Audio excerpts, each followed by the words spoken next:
Welcome back, everybody. This is episode 6, I believe, of Return to Videotech. I'm Keith. With me again is my buddy Matt. How's it going, dude? Good man. I was missing the show. This is the longest break we've taken in between episodes, only by like 3 days. But That um, 3 days did feel like an eternity, though. yeah, I found myself being like, all right, I'm ready to get back at it. I haven't really been sure how this is all going. I'm having fun, not really Yeah. sure, what's resonating with the masses, or more likely not. But I'm really enjoying doing this. So I did find myself being like, yes, I'm jonesing to get back at this. Yeah, same here. I mean, my goal is just to have fun and talk movies with you. If people want to listen, that's cool, you know? Can you see? This, like, just looking back at myself, I have like a lens flare situation going on. Can you Oh, see yeah, this? you do have a little It's like, a little bit of yeah, speckles or something going on there. my Do you have a light close to your yeah, camera? I do, but I don't want to turn it on because I'm not getting a lot of natural light, right? Or turn it off because I don't want to get Okay, sorry. I'm that's not fine. getting a lot of natural light right now, so I'm gonna leave it on. Just my half of the screen is being brought to you by J.J. Abrams.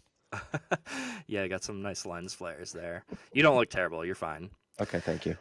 Well, anyways, guys, we figured since it's kind of the new movie year, our last episode was our special, top tens of last year. Figured we'd probably just give like a quick rundown of how the show is formatted for anybody who's new here.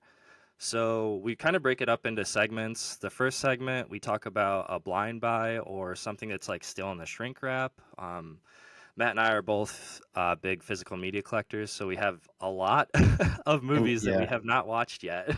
I'm like pulling it back in because for this year I was like going ham. I mean, from January on, I started having stuff show up that I'm like, what even is this?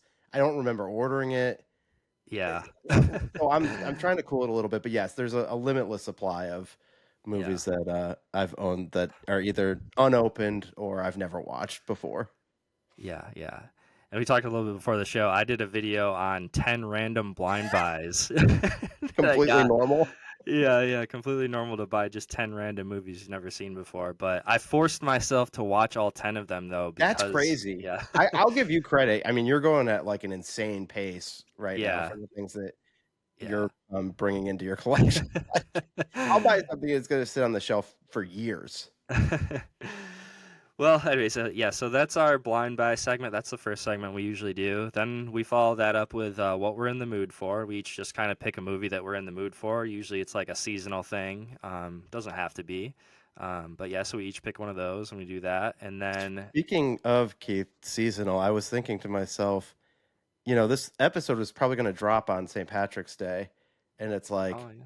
so for our, apropos of this show where we can never be on theme with anything that's actually happening in the world, we're doing like half the things we're talking about in this episode are like neo westerns, revisionist Yeah. westerns for St. Patrick's Day, not like The Departed or Boondock Saints or I anything was like gonna say that. those are the only two movies I can ever think of associating with like St. Patrick's Day.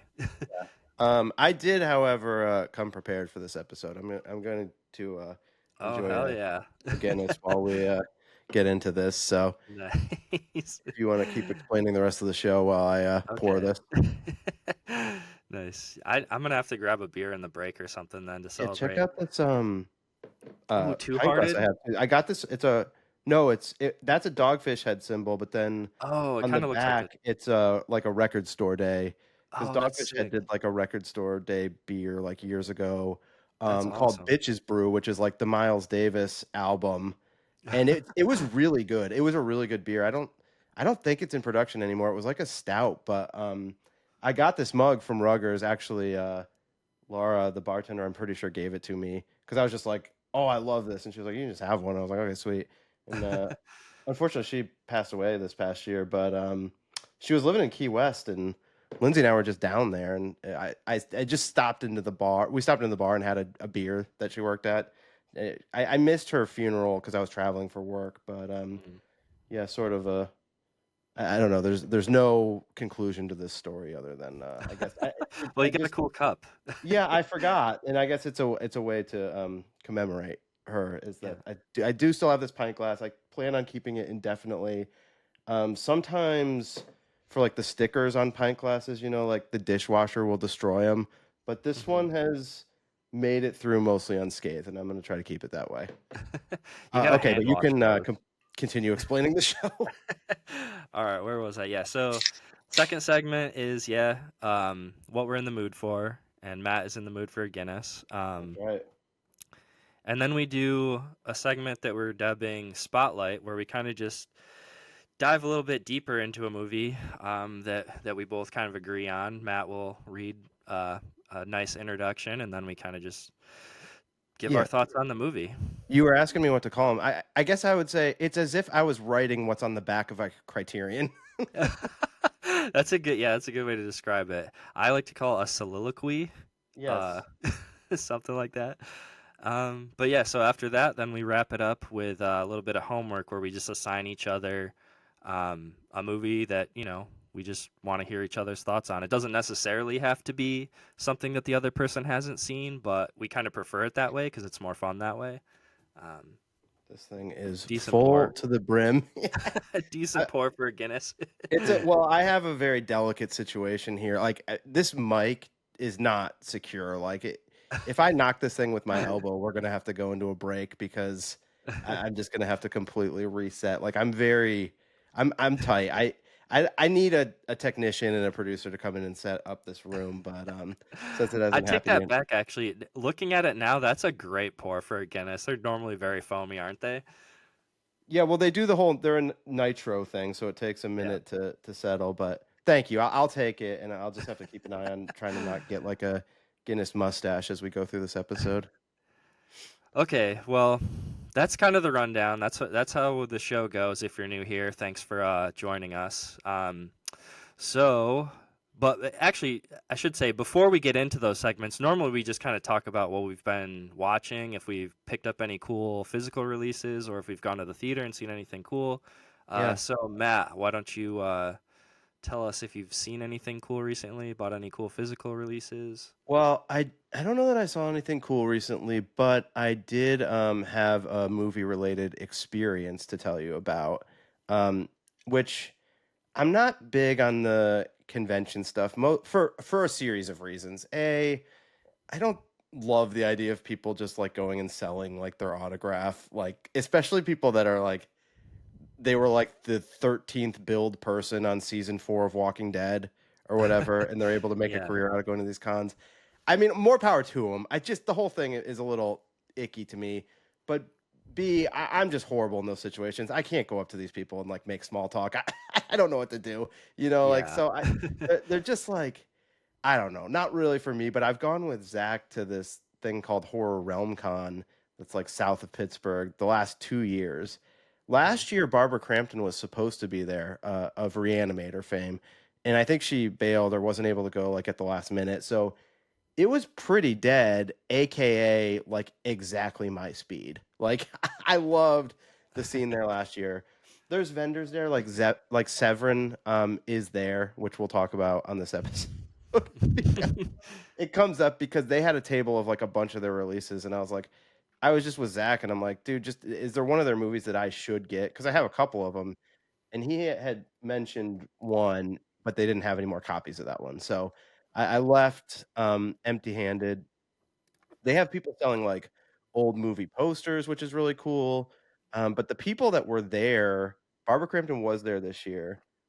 The thing that made this like insanely more packed, though, I gotta ask you about this. Do you know about these Terrifier movies? Yeah, I've seen all of them. Okay, they have like a bunch of people from the Terrifier movies there, and that Like drew like Damien Leone, like the director and stuff. I don't think he was there, but the girl who was in like at least the third one, maybe the second one too.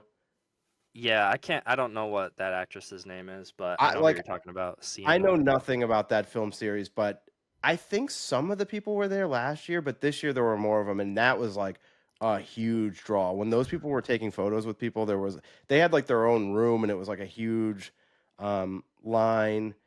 But in addition to them, there was the girl from Hello Mary Lou Prom Night 2.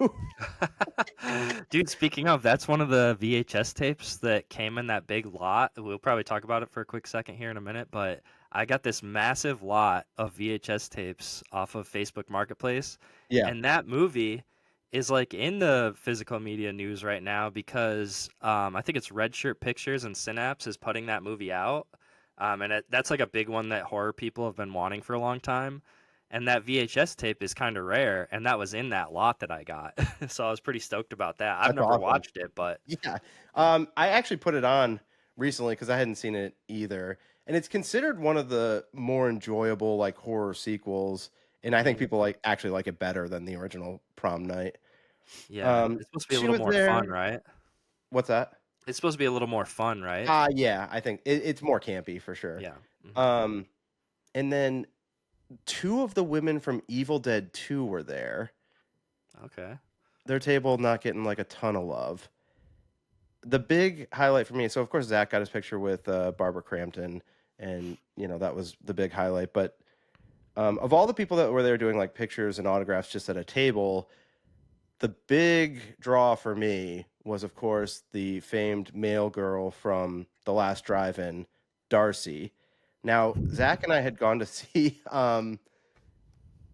Joe Bob Briggs do like a one-man show here in Pittsburgh. I don't know, in like 2019 or something. And it was fun. And like almost everyone there got their picture with him. But like, of course, me, I was like, no, we can't do that. Let's leave.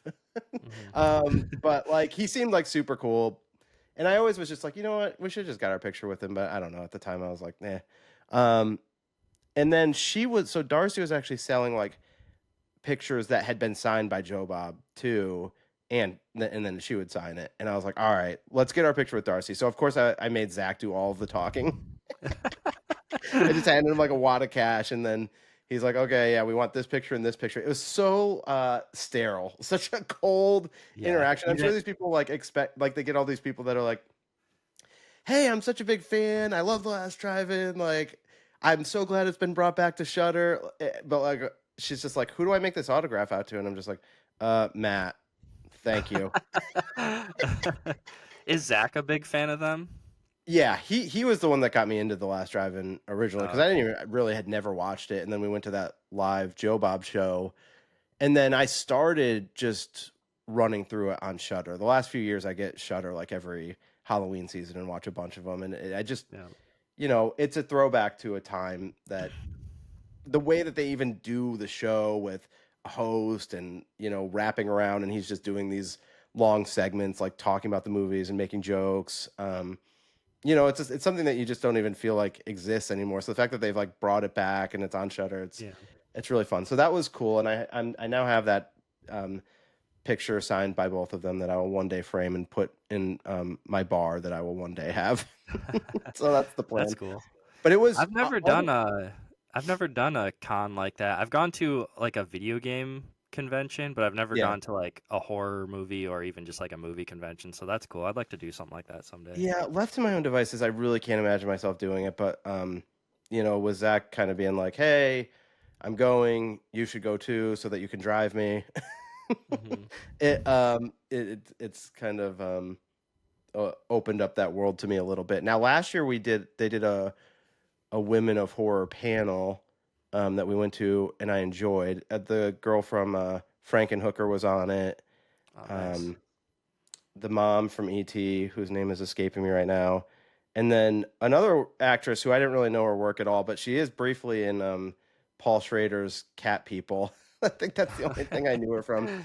Um, but then this year, I actually really liked that part of it the first year, even though the guys hosting it were like totally cringe. And I know there's people that would probably like look at this show and be like, well, that's really something you saying that. And it's like, listen, you have no idea.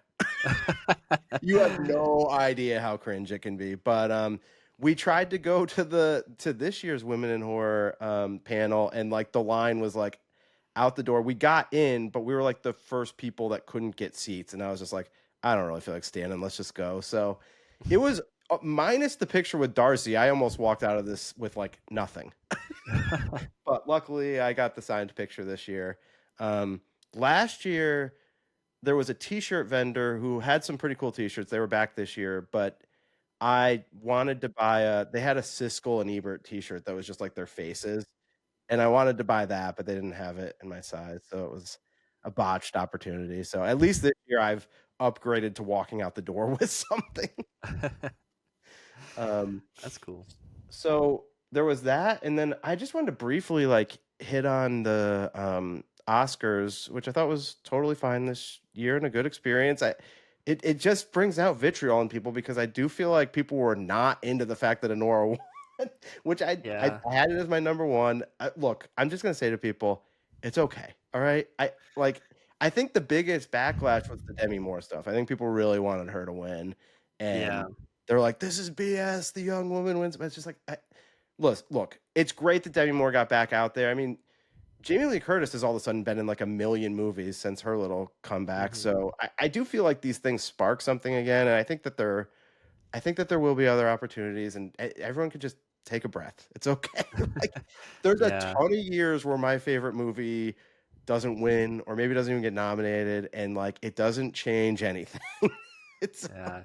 In my little social media bubble, I see a lot of people just angry about, or not angry really, but just super not into the Oscars to begin with, and I yeah, just see a lot of negativity around it, and it's a which shame. is fine. People, you're allowed to like and not like Oh, whatever for sure. but And I definitely like have a long history of ripping the Oscars and like getting things wrong. But at the end of the day, I'm not that I'm not that mad yeah. about it. And it's okay. Like it's just Yeah, I'm one not of those that things. passionate about it either. I mean, It's we've just one talked of about it, how there's so many Best Picture winners that we haven't even taken the time to watch. Like, oh, totally. Yeah. yeah, In recent years too. yeah. Like It years when doesn't I was like, impact. It doesn't impact like me wanting to watch a movie more or less. Usually, it's like sometimes maybe I'll find out about a movie that I didn't really know about. But I don't know. yeah, no, I'm totally with you. And it's just it's okay, everyone. Like Yeah. I enjoy that the Oscars exist because it's a spectacle and it gives like some like yearly check-in of like what the current culture is in movies and everything. But guess what? Mhm. A lot of times people campaign for Oscars and it works, and sometimes that pisses people off. It's like it's all That part of was it. that was one thing that somebody I talked to on Instagram brought up. I think basically they said that Honora spent more money on like sending gifts and Yeah. promoting it and trying to get it to win. Somehow they calculated all that and found out that they spent more money on campaigning for Honora to win than they actually spent making the movie. Which look, I'm sure there's a good chance that that's true. I saw that too. I'd love to see like where someone's actually like putting these numbers into an Excel spreadsheet Yeah. and coming up with all of this. But like, Uh, you know, listen, the Weinsteins and it all ended horrifically for them. But like, they did that shit for years, and yeah. there's a ton of movies that they influence people to get awards, and it's just part of it. But it doesn't Mhm. mean that the movies that you liked weren't as important to you that year. It's okay. Yeah. Yeah. Take the award shows with a grain of salt. Yeah, It I it think can they're be fun to fun. watch. I think they're Yeah. fun to watch, and it's like I said, it's always just it's a moment in time. It's like an accounting balance sheet. Like Mhm. it's not a full story of the full history of your business. It's just a snapshot of a moment in time. I will say though, one thing that annoyed me is my stream got cut off. I was watching on Hulu, and it cut off right after Sean Baker won. It wasn't the end of the show because he won like a couple awards. It Yeah. was like I didn't get to see the Mikey Madison speech and all that. Okay. It cut off before that for me, so I kind of just I tried restarting Hulu once and it didn't work, so I just Yeah. gave up and I didn't even watch the end of the show. So Yep. The in memoriam or whatever brought me to tears this year with the David Lynch stuff. I couldn't. yeah. Isabella Rossellini wearing that like blue velvet dress. I was like, and bringing Laura Dern as her date. I was like, I love this. I'm Yeah. such a mark for this. So and I thought Conan O'Brien did a pretty good job as host too. So overall, I Yeah. was happy with this year. I mean, yes, everyone was like, "Of course you are. Your movie won and like stole awards from other people." It's like, listen, I'm not that much of an Honora. Like I liked it. I bought it. I had it as my number one movie of the year. But I'm not like the most passionate person in the world about it either. So I would have been fine with Yeah. other stuff Yeah. in their moment. So I enjoy like when awards get spread out and a bunch of stuff gets to get recognized. That's always my favorite. Like something Yeah. gets a screenplay award and something gets a cinematography award. And actually, like even though I'm not like a Dune 2 fan, I do enjoy the production value of what Villeneuve does so much that it was cool. Like I thought it was really cool that Timothée Chalamet was like high-fiving all these like dudes for like editing or whatever from Dune 2 as they were like making their way to the stage, because it was nice to see that. I'm like, listen, I don't want this anywhere near Best Picture, but like Yeah. these guys deserve some cred for like, what they do, and it Yeah. was cool to see that get some wins for those types of categories. And we'll talk about Denis later because our spotlight today is That's right. Sicario. Oh, a little foreshadowing. I love it, Keith. Oh yeah. Um, so is did you have anything else going on that we need to hit on? I mean, we're already 20 minutes in, so we can just skip into it. People, if you want to watch, I made a couple videos this week. I wasn't Oh, expecting to, but I had a pretty sweet VHS haul. I made a whole video on it though. You can check it out on my YouTube channel. It's a high volume video. yeah, And sorry. I cannot let this blow past.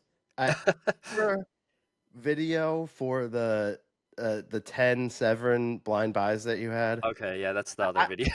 listen, I was like, I mean, I was losing it watching what you did with the editing, and like, I mean this as a compliment. Like, I thought this was so hilarious, how and Yeah. amazing. Like, I was like showing it to Lindsay, like, I like listen. I'm a person that watches a lot of movies and sees different effects, but the fact that you can do this shit where you're planning it out, where you're like, hey, I got future Keith here, and it's like, waving and people doing peace Well, signs and shit on the TV behind you, and then you cut to future Keith giving the review of the movie. I was like, this is like chef's kiss. I was like, this is amazing. Now I didn't watch all of it. I'll say oh, that. it's okay. It was kind of a Um, longer video.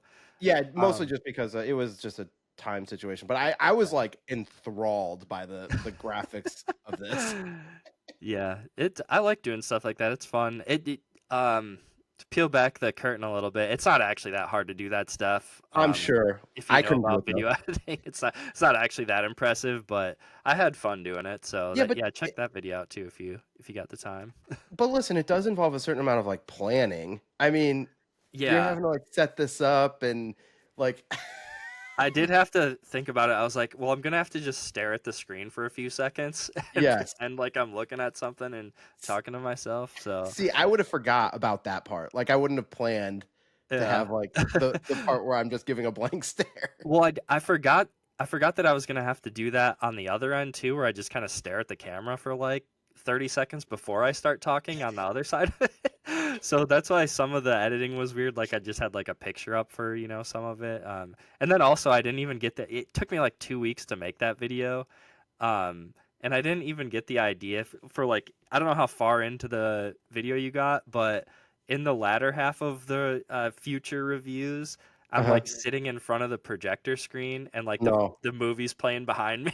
It's I love it. yeah. That's Uh, amazing, dude. Yeah, yeah. I love the shit that you put out on your own. Like, I'm glad that we get together and do this show. But I'm totally a high volume video fan. Like, on my Oh, own, I thanks. love your videos. Like, and I I just appreciate it, dude. yeah. I mean, I was that to me. That's my favorite thing that you've done so far. Just because I was losing it with future Keith in the background waving and shit.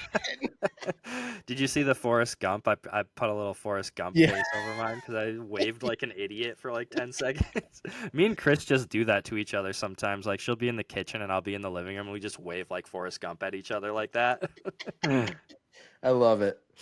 Okay, so now we can get into the segments. Yeah, all right. Let's take a little break here and then we'll come back and do the blind buys. Okay, we're back from our little break. I don't have any regular beer in the house right now because I was telling Matt that we had a little mishap with our mini fridge, but I do have my sugar-free A&W root beer, not sponsored, but Yeah. Return to Videotech brought yeah. to you by Sugar Free A&W. If they wanted to send, some free 12 packs, I would not oppose. Absolutely. That would be, I mean, that would be beyond my wildest aspirations for this show. Yeah. Like one free 12 pack of A&W sugar free, I would be Yeah. like, yes, we have made it. Oh yeah, yeah. Um, um, so do you want to get into your blind buy, Matt? What did you get?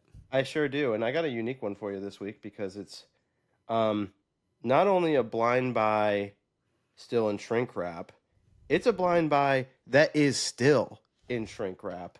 Now this is pretty cool. It comes with a little book. I'll Did tell you you what the watch it movie on is in a streaming or minute. something? Nope, I'll tell you about it in a second. But if you could see, this is one of the things that behind the slipcover. So the movie is Looking for Mr. Goodbar, I think 1977, starring Diane Keaton. A movie that it's really cool packaging for this Vinegar Syndrome 4K. A movie that I don't think had been on physical media since like 1997. It was the last time there was like a VHS of it.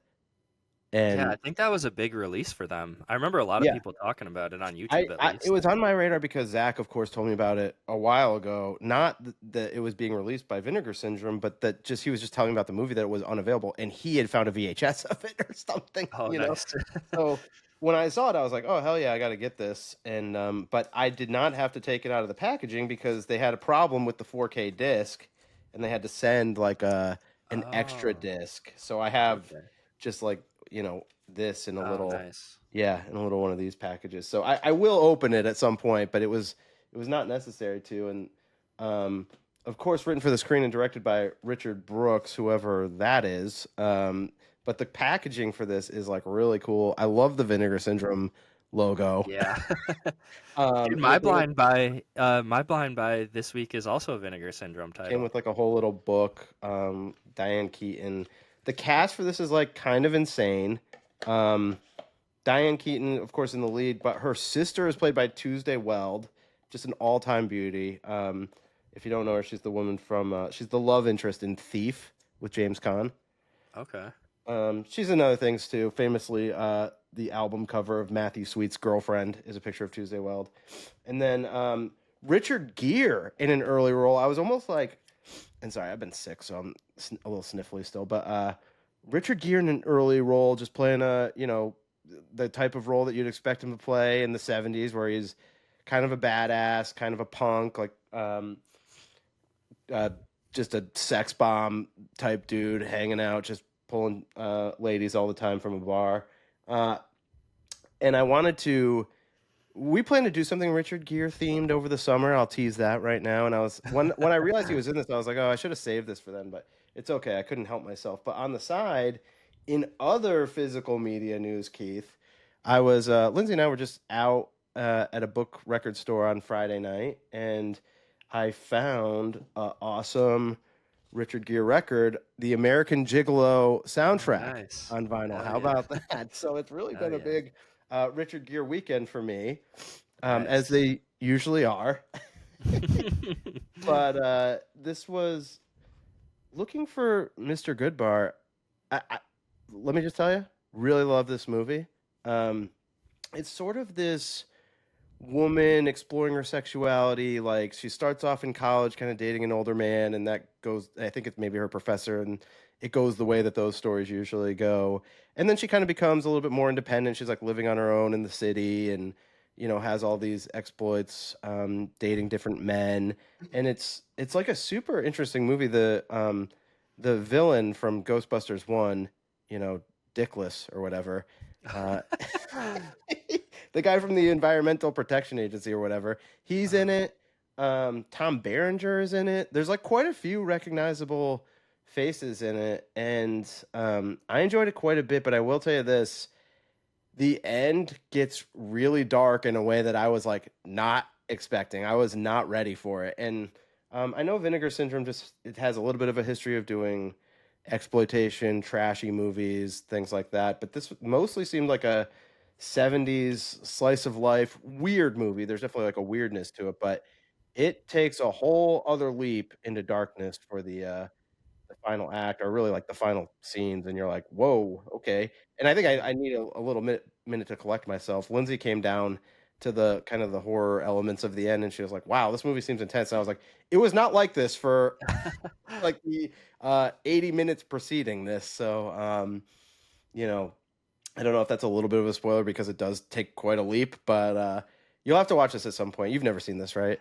I haven't seen it. It's on my radar though. Yeah. I've thought about picking up that same release that you got of it, because I it think it's sounded cool to sweet. me. Yeah, it's one that I'm very happy with the purchase. I was happy with the experience, and it's a movie that I'm certainly going to be watching again. It's '77, so it's a few years after The Godfather. But there's at one point there's a joke about Al Pacino or something. Diane Keaton, of course, playing his love interest in The Godfather. But a lot of Richard Gere, which is very welcome for me, and just being like a sex obsessed punk, like hanging out in the city, like A deviant. yeah, totally. I'm like, yes, this is perfect. This is a world that I want to spend time in. Up until the end, you know what I mean? Then I get to the point where I'm like, oof, this was a little too far. And I think there's a little bit of it's supposed to be a warning tale type thing, I think a little bit, but you're like, okay. I mean, I don't know how many people are actually experiencing this, but um, I guess it's whatever. It's a good thing to put out there. Be careful, people. Is the warning. But yeah, I'll tell you this, Keith. It's a heavy recommend from me. How about that? Okay, I'll definitely, if Vinegar Syndrome has it in their next sale or whatever, I'll probably add it to my cart. Okay, so the movie that eluded me at Horror Realm Con, I of course went straight to their website and bought. I hope this is right. I was going off memory of what Zach told me to buy, and I have it in hand here now. The Severin release. I don't know if this was this in your purchase? The Devil's Honey by the acclaimed Lucio Fulci.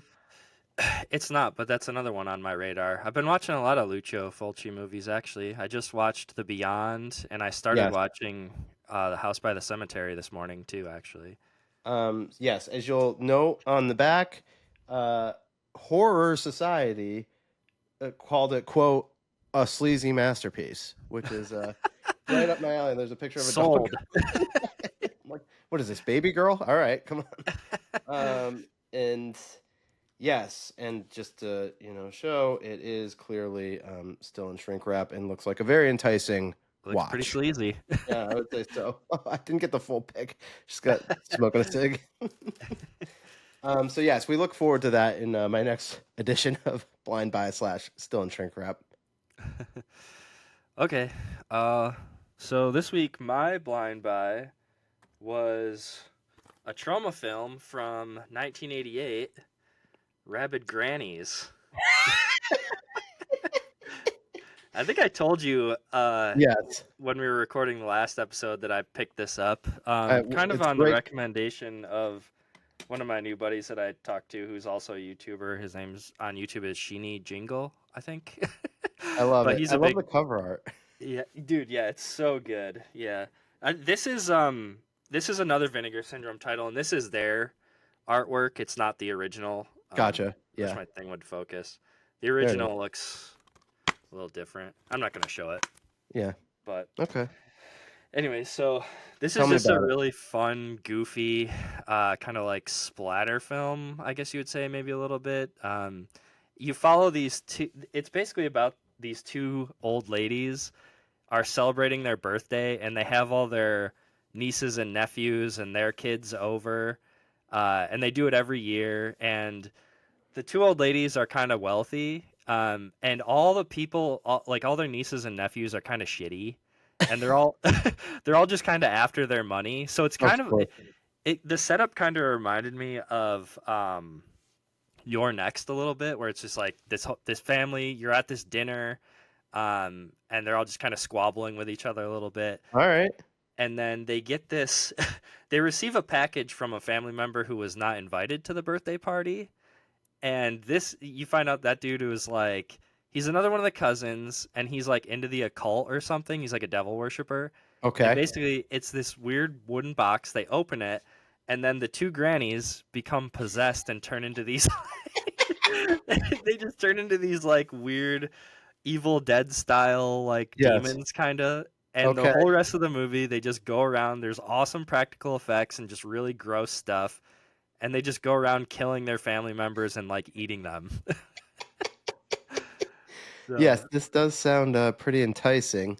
yeah. It's been a while for me with the trauma stuff. I was having a little bit of a run back in like the '08 time frame, when I was getting ready to leave New York and hanging out with Dustin a lot and Holden a little bit. Those movies were certainly in my That's zeitgeist around that time. But Trauma's their wheelhouse for sure. yeah, yeah.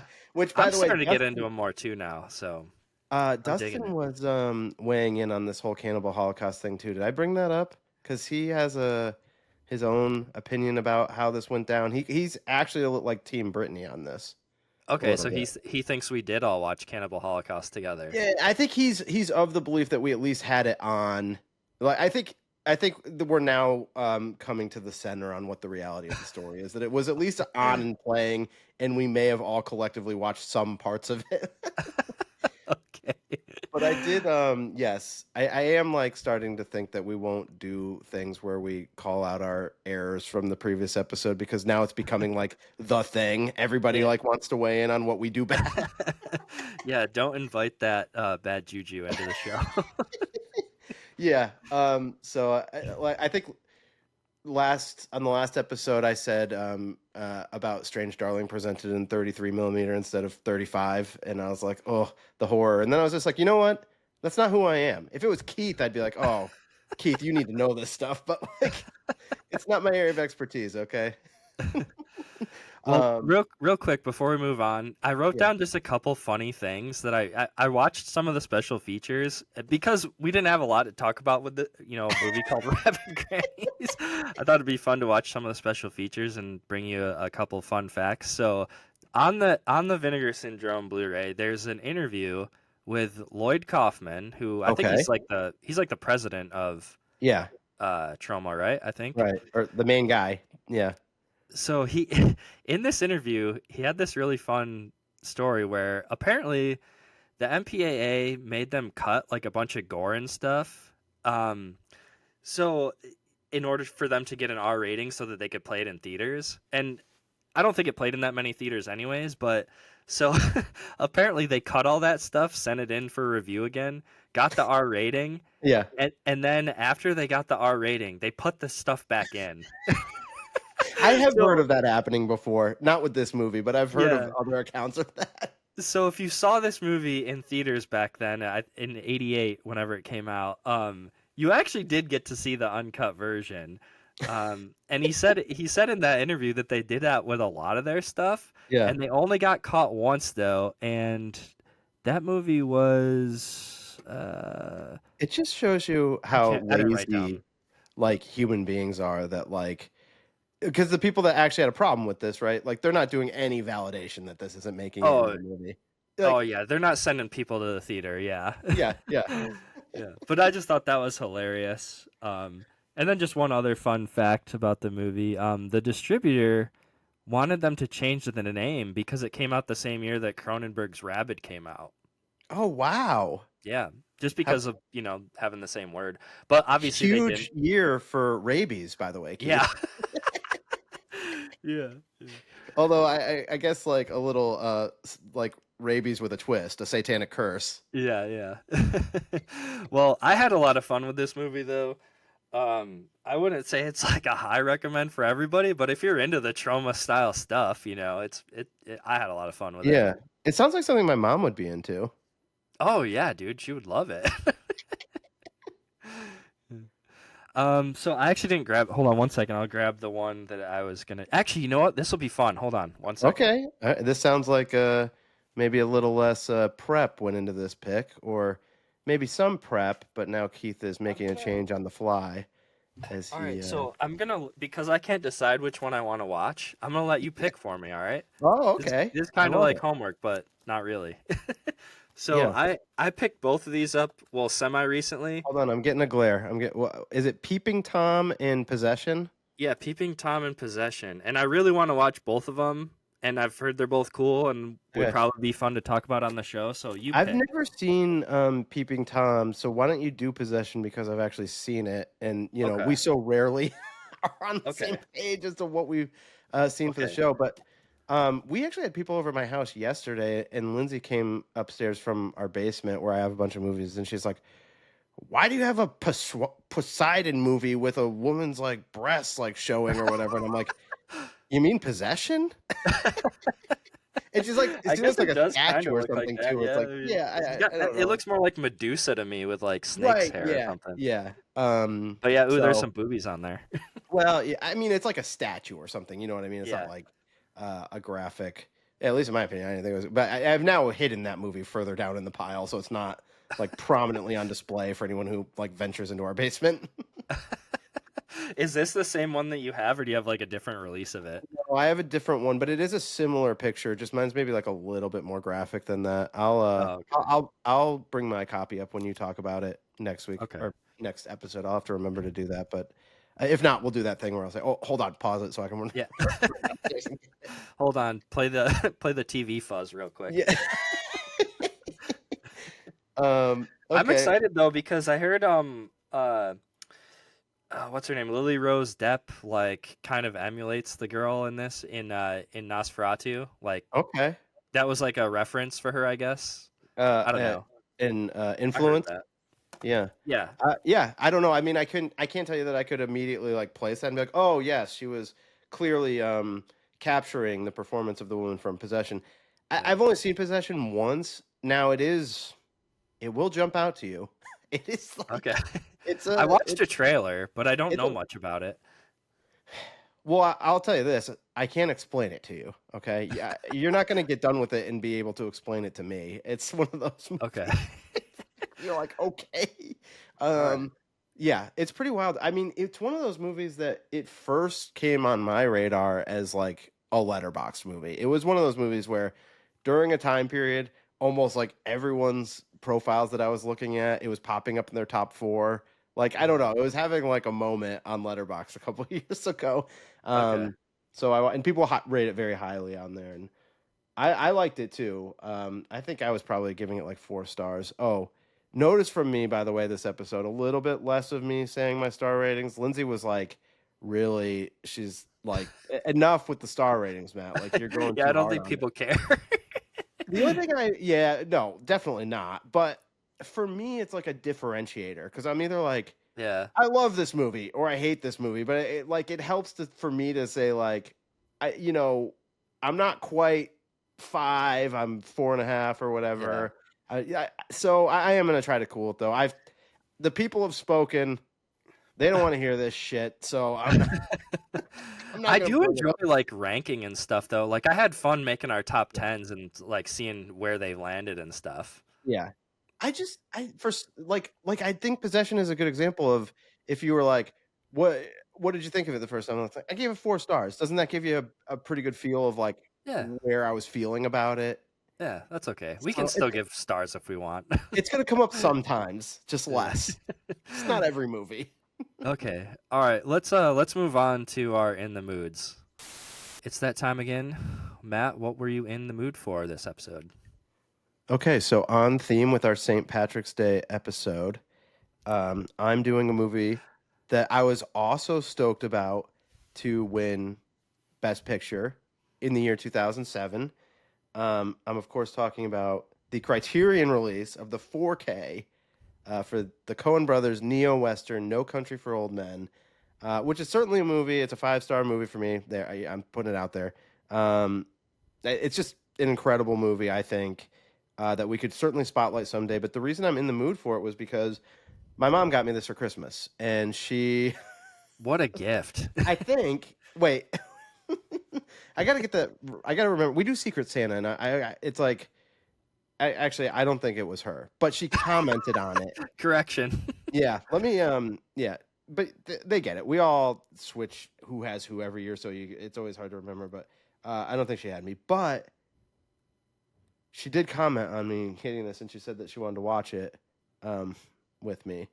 I don't know. This is I gonna love cause that movie. It's so good. this is gonna cause all sorts of like family drama that I didn't know who had me. I like listen, guys. There's a lot going on. Okay, this is gonna be a big problem. It's okay. We'll just plow forward. But I at least remembered that she made a comment about wanting to watch this. So she was in town. She was on her way to Corning, visiting for one night in Pittsburgh, and Lindsay and I were like, "Well, let's watch No Country for Old Men." And yeah, to your point, it's just an incredible movie. It's one of those things that everything works. Everything fits together perfectly. Of course, if you like the neo-Western, revisionist Western type stuff, this is the Mecca. It's in the higher tier of that stuff, along with the more recent stuff, like Taylor Sheridan's work that we're going to talk about later. But I mean, Javier Bardem as Anton Chigurh, I think is maybe a top 5 or top 10 movie villain of all time. Would you agree with me on that?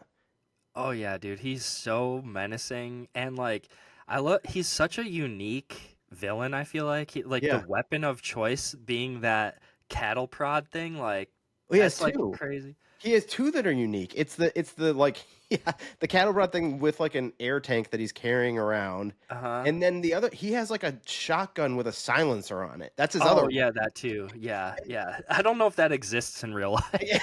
life. I do think that they are both his weapons in the book. This is one of the rare instances where I've actually read the book to the Cormac McCarthy novel because I liked the movie so much. I read the book. That's Yeah. most of a lot of books that I've read are because I liked the movie so much that I read the book. It Uh-huh. hasn't happened that often, but there's there's a few of them. This is one. Um, yeah, Javier Bardem, amazing. Josh Brolin. I mean, this was. I don't know if he was an American Gangster before this or if this was first, but this was. I feel like I remember. I was like, "Whoa, Bran from the Goonies is back!" Like in a big bad way. I love it, and of course he's had like a pretty big career since then. But he's, the Llewellyn Moss character that he plays is like just the ultimate American cowboy good guy that you want to root for, and it just doesn't all Mhm. quite work out for him. Anton Chigurh is like, you can make the argument that he's representation of death, and that and all the stuff that he does with the what's the most you ever lost in a coin toss, which actually the Criterion disc is like a coin, which is kind Mhm. of fun. Um, and and the elements of chance that go into that. One of my favorite scenes in the movie though is because I think that what's his face, Woody Harrelson, just in a small but like really good role where he's playing another hitman who's just like shortly in the mix. But the scene with him and Chigurh in his hotel room in a Mhm. movie of great scenes, that's one of my favorites. Oh yeah. Yeah. Um, anything to add there, Keith? Sorry, I don't have much of a comment because I didn't actually rewatch this, so it's been a while since I've watched this. No But worries. yeah, But you would at least agree with me that this is top cinema right here. oh yeah. There's been times I frequently changed the top four on my letterbox, and this has been on my top four a few times. I think I have owned this on DVD, Blu-ray, and 4K, so it's one of those movies for me. How about that? Yeah. I Um, have the Blu-ray. I have like the standard Blu-ray here that I grabbed. Um, yeah, but yes, nobody I had cares that about too. this. But I have the version that you held up, the Criterion on the way, because it was like on super Yeah, sale on I Amazon. and I totally we've talked about it before. Sometimes I get a 4K and I'm like, this is worth it. It looks pretty good. I mean, the normal movie looked good too, so you can't go wrong. But the Blu-ray Hmm. looked good, I should say. But this was one where I was like, yeah, this 4K looks pretty sharp. Yeah. But in terms of overall like suspense and tenseness I've felt in a movie ever, like the first time you see this movie, it's so effing tense. Like Yeah. when there's an original well, there's several chase sequences and shootouts, but there's one part where um Anton Chigurh is chasing Llewellyn Moss like through the streets. Like it starts at a hotel and he's chasing through the Hmm. streets, starts driving in a truck, and it's just you hear the silenced shotgun shooting while he's like driving the Hmm. it's like ping, ping, ping, like Yeah. at the like shooting out the glass of the back of the truck. And it's like one of the most tense moments I've ever felt watching a Hmm. movie ever. Like Yeah. so just a masterclass of building One of my tension. favorite Josh Brolin performances too. Yeah. Like I love the whole opening where he's like out hunting and then he just stumbles across the whole drug deal gone wrong or whatever. Yeah. Yeah, a Um lot of foreshadowing too in that like when he tries to shoot I don't know what it is, an elk or something. uh-huh. I don't know um what people hunt in Texas, but like Yeah. um he's like, just sit tight or whatever, and then he takes the shot at it and he hits it, but he doesn't kill it. And it's a little fortunate. Like it's later on in the movie in a shootout with Chigurh, he Yeah. shoots and hits him but doesn't kill him. Um Mhm. there's a lot going on in it, and there's so much to unpack and talk about, and I think we'll certainly do it as a spotlight Yeah. someday. But it just was random that I was watching this because my mom was in town, but then I was in no way trying to connect this to us doing Sicario for this episode, but it just happened that way. I mean, somehow it feels like it's happened that way a lot when we try to do the show. A little bit of a theme ends up coming Yeah. out of the movies that we pick, and it happened again here. Yeah. Well, I love that movie, dude. I'm glad you picked it, and yeah, hopefully we do it as a spotlight one day. I, I I would think say I would say we will. For my last show, we did it twice, so yeah, it's certainly something worth talking about. yeah, yeah. Do you know my favorite quote from the movie? Um, is it It's the when one? Roland's talking to his wife when he first Yeah, gets back with the bag of money, and she's she's talking or whatever, and he's like, "Keep running that mouth of yours. I'll take you in the back and screw you." yeah. And she I, says, "Big talk. keep it up. Keep it up." Yes.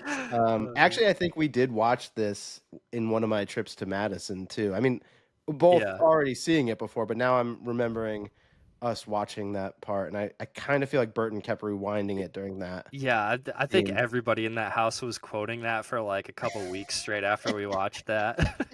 Yeah, I actually Keep it forgot up. about that. Yeah.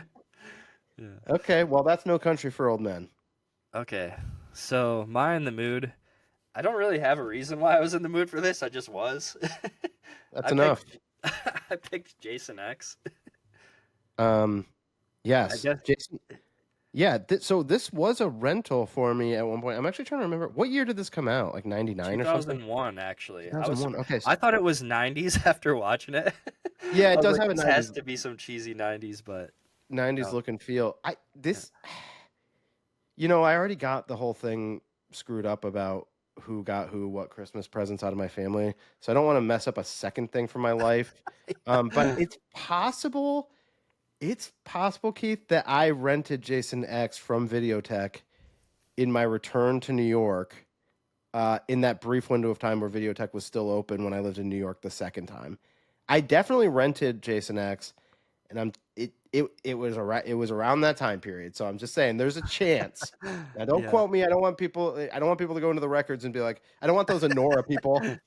I don't want those Anora people that did all that research and they're like, this is bullshit. He did not Yeah. rent this from Videotech. We checked the records.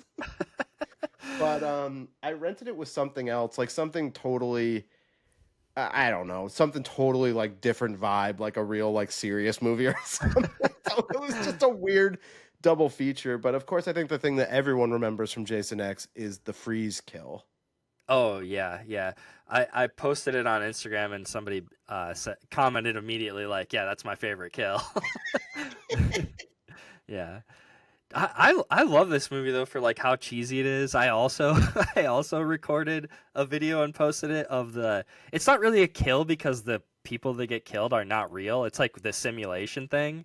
Yeah, But it's they're trying to distract him. It's closer to the end of the movie and he's in the I don't know what it's called, but this like simulation area and there's two girls pop up and they're just like computer programs or whatever, but they're like they get naked and they're like, "Do you want to smoke pot with us?" Like whatever. And I do remember this now. Yeah. he wraps one up in a sleeping bag and beats the other one with it, Yes. and then he whacks her up against the tree with it. Super ridiculous. Yeah. At one point I did my uh-oh, I'm getting texts like real time. This can't be good. Okay, good. I thought Lindsay heard me talking about like the it's something unrelated. It's Oh. Pittsburgh Scanner. I was gonna say we're not live. No, I know, but like Lindsay, I think can hear me, and if she was like, what, she would have been like, "This is who had you. This is who got you that present." Blah, blah, blah. Like, Mhm. but no, Lindsay's actually just saying she follows Pittsburgh Scanner on Twitter, and it's always like hilarious things being called Oh, into. And yeah. this is something that at a bar that I used to hang out at quite a bit, not Ruggers, but a different one. And something horrible happened there Okay. today. There's some sort of a altercation happening there, and she was texting it to me like, "Hey, guess what's going on?" But yeah, Keith. At one point, I like watched all of the, I don't know what you want to call them, the Friday the 13th movies. I was gonna say the Jason movies. Yeah. I have And the Scream Factory box set here, dude. Do yeah, you have this? no, I borrowed a box set from Zach, and it Oh wasn't. shit. Uh oh. They're falling out. Dude, Yeah. this is one of my favorite things in my collection, though. No, it is sweet. So I borrowed a different box set from Zach. I think he had one, and then he got that one too, or something. So, Oh, Zach? yeah. So I watched them, and I think Jason X was like pretty low on my overall ranking. Yeah, it's pretty cheesy. A lot of people don't really like it. Actually, now that I think about it, I think the reason why it was kind of more on my radar is, did you know Arrow is putting out a 4K of it? No, I didn't. So they're doing that, and I think Jason Goes to Hell. And they Okay. just last year they did the 2009 remake, and it's really cool because they're having the cover art be like very similar. Yeah. All three of them, but It's okay. yeah. I mean, the ones that I like are kind of controversial too, because I really like 3, the one that was like filmed for 3D and looks so stupid Oh, because of like someone's like yeah. a pitchfork coming at the camera and I like didn't I didn't tell you this, but yeah. after I watched that last night, I was like, I kind of want to watch some more of these. So this morning, I watched part 2 and part 3. I So love that, part 3 with the biker yeah. gang and everything. Like I think it's Oh yeah, funny like the and fun. punks. The Yeah. punks show up. Yeah. Yeah. So whatever. It's one of those series that, it's you got to just have fun with it. Yeah. I think this one was intentionally pretty cheesy, and I Of think that's course. kind of why, the more serious. I don't consider myself a massive Friday the 13th fan, and I think a lot of the bigger fans do consider it kind of one of the worst ones in the series, I guess you would say.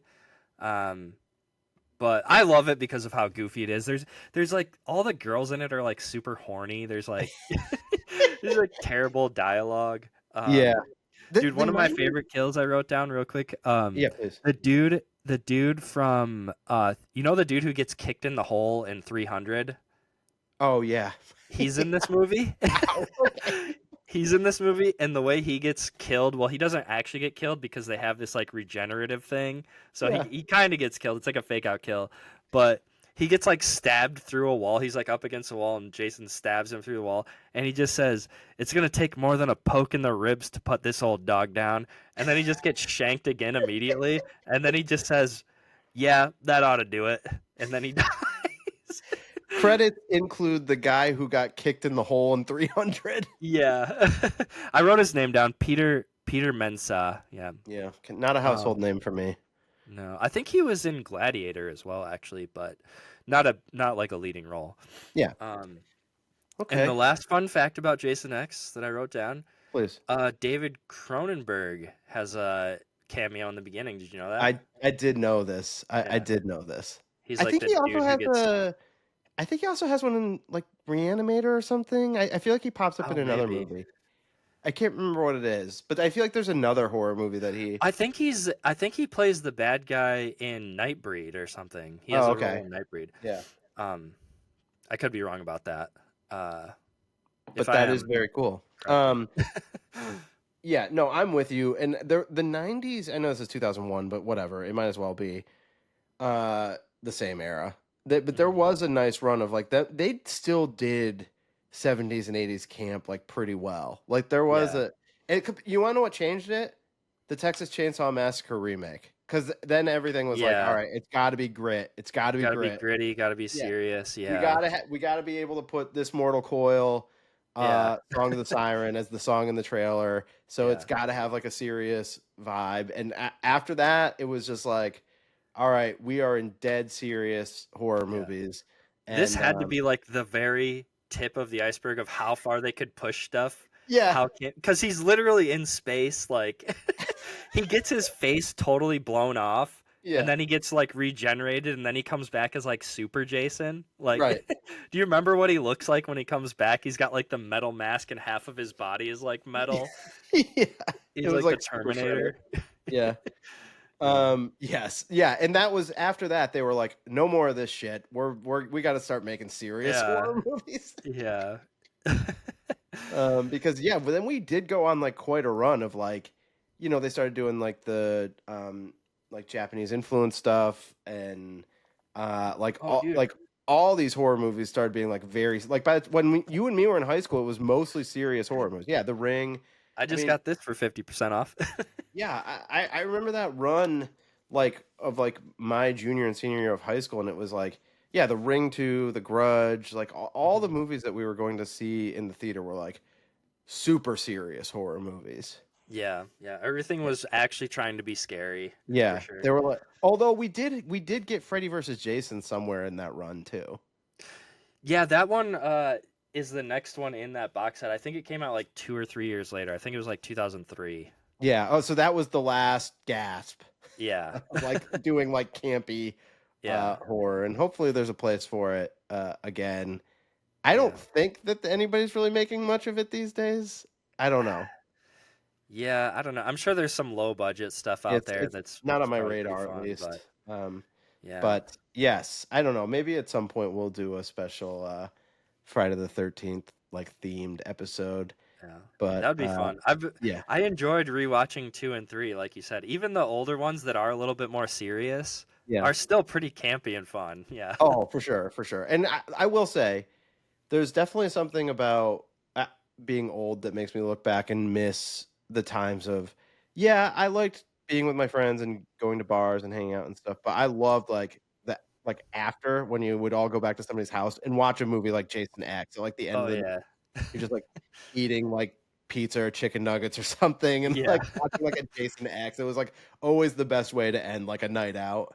Just watching somebody get their face frozen with nitrogen and then Yeah. smashed against Me, a table. me of Like, course hell falling yeah. asleep like immediately. I'm gonna watch this Jason movie while I eat my Rolly Dog from 7-Eleven. Yeah. While I'm just passed out. All right. I think that's probably puts a cap on Jason X, right? I think so. Enough said. Okay, it's time to talk about the spotlight. Matt, why don't you take it away? All right. Oftentimes, us film fans glorify auteur directors that write their own scripts and have one primary driving voice. But an equally fulfilling experience can exist when a great director and great screenwriter come together on a project. Some of my favorite examples across time are Martin Scorsese directing Paul Schrader's Taxi Driver script and David Fincher helming the Aaron Sorkin adaptation, The Social Network. 2015 brought us another noteworthy combination with acclaimed director Denis Villeneuve catapulting Taylor Sheridan's debut script, Sicario, to the big screen. Now, I first came to know of Taylor Sheridan as the local law enforcement character David Hale in the first season of Sons of Anarchy. His character seemed like it was one of importance to the series, but then was unceremoniously killed off in the season 3 premiere. Normally, in these situations, trained viewers know it's either the result of off screen drama or the actor getting other opportunities that they wanted to pursue. Maybe it was both in this instance, but you can read about Sheridan's personal account. Regardless of the reasons, it was the moment he would begin to forge a new path to Hollywood success. The acting career probably never quite took off to the level he had hoped, so he ultimately decided to go write the types of stories and roles he would have liked to have been performing in. I find his story to be inspiring, one in which he took control of his situation and forever altered his own destiny. He would, of course, go on to achieve the highest levels of success with his Yellowstone series, but in the years leading up to that, it gave us new and exciting voice in the neo-Western genre with two Sicario films, Hell or High Water, and Wind River, which he wrote and directed. Denis Villeneuve, on the other hand, had experienced some directorial success in the years leading up to Sicario, most notably with Prisoners, in which he flashed his ability to explore the dark side of humanity with a big movie feel. Beyond that, his films had mostly been on the smaller side, but basically always were received well critically. Sicario would see him need to take another step forward. It was an ambitious script with the need to portray military tactics realistically and a couple of big extended action sequences, while simultaneously managing multiple complex characters portrayed by big stars, all needing their screen time. The film is mostly viewed through the Emily Blunt character's perspective, but she's often kept in the dark as to where it was all heading, as so is the audience. Josh Brolin and Benicio del Toro's characters both seem larger than life, and in a way they are. It was definitely a choice by Sheridan to present the story from this angle, and an effective one. Blunt's character, FBI agent Kate Macer, is someone trying to act righteously within the parameters that she knows to have been set, both legally and ethically. However, as her boss will eventually explain, the boundary has been moved. Above all, Sicario marks the coming together of two big time storytellers who would go on to be staples in entertainment, both highly capable of hitting that sweet spot where critical appreciation and mainstream appeal meet. Okay, Keith. So a little bit shorter criterion back of the case intro from me today, but I do feel like it's a fun story when two kind of big names are coming together, and they weren't necessarily big names at that point, but they're big names to us now, and really would go on to be guys who are very influential in terms of um, being involved in big movies and big television series over really the last 10 years now. Hmm. Yeah, I really when I started watching this, I no offense to the Dune movies or the Dune fans, I'm like, Yeah. fuck those movies though. I want I want this again. I want a Taylor Sheridan, Denis Villeneuve, and even Roger Deakins team up again. Like I Yeah, want them that's to go true. back to serious, like real crime drama stuff. Like I don't know how much of like some of the TV show Taylor Sheridan stuff you've watched, but I started None. watching Mayor of Kingstown, and I Yeah. couldn't stop watching it, dude. They I film dude, I haven't told you this. They film a lot of that in Pittsburgh, and, like, they were just recently filming, like, 2 neighborhoods away from me, like, just a really, couple weekends ago. Yeah. They film dude, a lot of that that's right by my awesome. house. Yeah, I haven't watched it. I haven't watched Yellowstone. I haven't watched any of the TV stuff, mostly because I just don't watch that many shows. I'm not, like, opposed, okay? I think I could get into this stuff, I just haven't really given it a shot. I mean, I've talked about it on the show before. I mean, I watch mostly movies. If I'm gonna watch a show, I'm probably gonna Yeah, rewatch Twin Peaks or Mad Men for the millionth time. yeah. Well, Like, that me saying that is like I'm the same. I almost never watch TV shows, so the fact that I'm saying how much I liked that show, means I and need I to. really like what's the other one, the newer one, the Lioness show that he also wrote, I believe. Oh, okay. I don't even know that one. Um, Dude, both of those shows, when I put them on, I just can't stop watching them. They're so good. All Um, right. Yeah, I love it. And I know people love Yellowstone and even like the Yellowstone like prequel show or yeah. whatever that has Harrison Ford and Helen Mirren in it. Um, but Sicario's like it's a unique moment in time where like these two things came together. Like you have Villeneuve who had directed some movies that people liked before. Prisoners was certainly like his biggest hit. But a lot of the stuff was like that Enemy movie with that also had Jake Gyllenhaal in it. Jake Gyllenhaal, yeah. Um, but that was like not that big of a movie. It was well received, but like not that big. And then from here on out, it's like everything Villeneuve and Taylor Sheridan both go on to do are all like pretty big. Yeah, yeah. It's a very specific type of movie, but I love this genre. I don't even know really what you call it. It's just kind of, very realistic, crime, drama, action type stuff, but it's like my favorite kind of stuff, and this is top tier of that kind of stuff. Yeah, not unlike No Country for Old Men. The first time I saw this, I was like, this is so intense. I mean, Yeah.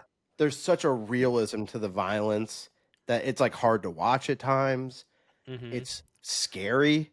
I mean, Yeah. I would describe it as scary like the first time I saw this. Yeah, I wrote down realism is like a big high note for this too, and the specific scene that I wrote, and it might pass people by, but the briefing scene, Yeah, um, it felt so real. Like when you see like the special forces dudes, and they're like, oh, they just got back from Iraq or whatever, and then yeah. the guy who's briefing them all, telling them all the plan of what they're gonna do, he seems like he actually is that. That's what he does in real life. It's like it feels I so know. real. You're right. There's all the actors that you recognize, and then everyone else just seems like they're really playing the person that they are. Like, Yeah, it's like, did they actually get like Delta Force dudes to come in and play these parts? I don't know. I don't know. I didn't do that level of research for this. Yeah, me either. So it's like someone would be like, no, just look on IMDb, and you would see that that's not the case. So it's like, well, we didn't get that far. Okay. Yeah. Um, Speaking of the rest of the cast, after you get through the leads, so we have Emily Blunt, Benicio del Toro, Josh Brolin, um, kind of as like the three big stars that are like front and center. But then you've got that Jeffrey Donovan dude, very Uh-huh. recognizable. Yep. I think he was on a TV show. I think he was in Blair Witch 2, Season of the Witch, if I remember correctly. Um, I was thinking about that dude because right after, I think shortly after this, he was also in this other movie that I really liked. what's that? Um, it was called, oh dude, I'm gonna have a brain fart here. It was called The Shot Caller, I think. The shot, Did you the see shot, that? the shot collar as opposed to the shock collar, right? Shot Caller, yeah. Shot Here, collar. Yes. And by the way, I believe I did have that one. Jeffrey Donovan, famously the lead in the acclaimed uh, Book of Shadows, Blair Witch 2, which um, yeah. I never know what drives the choice to make the sequel when you do the name like this is Book of Shadows, Blair Witch 2, Hello Mary Lou, Prom Night 2, like what's driving that to really be the reverse order? Now, in Sicario does have a sequel. No Sicario 2, it's just Sicario Day of the Soldado. Why not Day of the Soldado, so Sicario 2? It's just Yeah. too silly, I guess. But You know, I also, kind of forgot that that sequel was actually written by Sheridan too. I wasn't sure Um, that it was. I had to look it up because it came out like in pretty quick succession. It was only a few years later. yeah. And I did see that in the theater too. It did feel like a little bit of a step down, but it is still pretty cool on its own. Yeah, it's definitely not as good, but it's still a decent movie though. I still enjoy it. So then you also have the guy from Get Out, Daniel Kaluuya in it, Uh-huh. who's good in this too. He actually has like quite a bit of lines. He may have more lines than friggin' Emily Blunt because he just talks more. Yeah, yeah, he's like her partner or Yeah. whatever, even though he's not really involved with like a lot of the crazy Well, stuff that happens. and it's interesting with his character because it's a choice of the Josh Brolin characters not to include him in everything, and then he ends up being included just because basically Emily Blunt's character, Kate or whatever, she wants him around. Yeah. Um, but it sort of feels to me like they explain it in a way, or the perspective of the movie makes you think that they want her because she's so good. But is it really that they actually want her because they think they'll have an easier time controlling her than the So, Daniel Kaluuya character? are you trying to so picking between the two, you mean? Yeah. I think they say the reason that they pick her is because Daniel Kaluuya's character was a lawyer, and they don't want anybody that like knows what the laws are Yeah. about Right. because they're obviously doing some real shady illegal shit. Yes. Yeah, and we'll get to that when it is actually finally revealed because I do think it's actually like it shouldn't have been that much of a surprise. like Yeah, like when it's not the biggest reveal of all time, you're like, well, yeah, okay, makes sense. Like yeah, I don't know what the rules of how the CIA operates, but like it makes sense to me that they're bringing somebody along as part of like the overall. yeah. They don't actually want or need her there. It's just a legal thing. They're like, Yeah. I think they explain it in the movie like they can't operate inside of the U.S. unless they're attached to like another agency or something. Right. Yeah. So then also rounding out the cast, we have John Bernthal, who is just that guy. He's just Oh yeah. the guy that is going to be, if you're going to cast a bunch of people, John Bernthal is totally fine being like the sixth or seventh person that's just going to show up and Uh-huh. be somebody. And he's going to be more memorable in that role than as if it was just a random person. Is that a Yeah. fair way of saying it? Yeah, no, I'm kind of surprised he doesn't get more leading roles. Because I think Well, he's awesome. yeah, I'm not a huge fan. Oh, really? Like of him as a person or like his Oh no, I don't acting? know anything about him as a person, and I'm not even saying he's a bad actor. I think there's like some John Bernthal like overkill. Like I feel like he takes too many roles. Like cool it, Yeah, dude, that's fair. because he's just Yeah, always kind of this guy that's like, I will be the fifth or sixth build person in the movie. I will show up and be this like, to his credit, I think he's making those roles more memorable than they would be otherwise. I think he does yeah. that. Like he brings that as I if think he's kind of typecast for sure as like the hard nose, kind of an asshole usually in most of the roles he has, but yeah. like, but I think he's like a step above like just a regular goon, you know? Oh, for sure. That's what I mean though. Like I think he always takes those roles that could just be a random goon and instead everyone's like, well, we could have got a random goon for this role, but instead we got John Bernthal and everybody's like, "All Yeah, right, that's a get." We yeah, like I always think that like people because I think a lot of directors like rounding out their cast with a lot of like Christopher Nolan always does it. Like Mhm. huge cast, but then like the 10th build person is like also someone that that maybe hasn't been in stuff in a while. Yeah. Like he's pulling Tom Berenger off the streets. Yeah.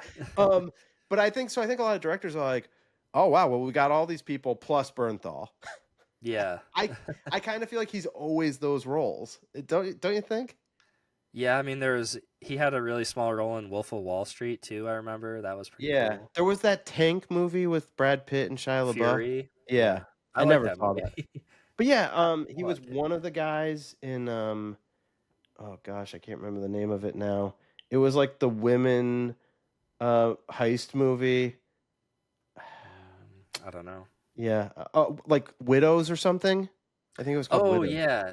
And he was like Yeah. just, a random crew guy in that movie too.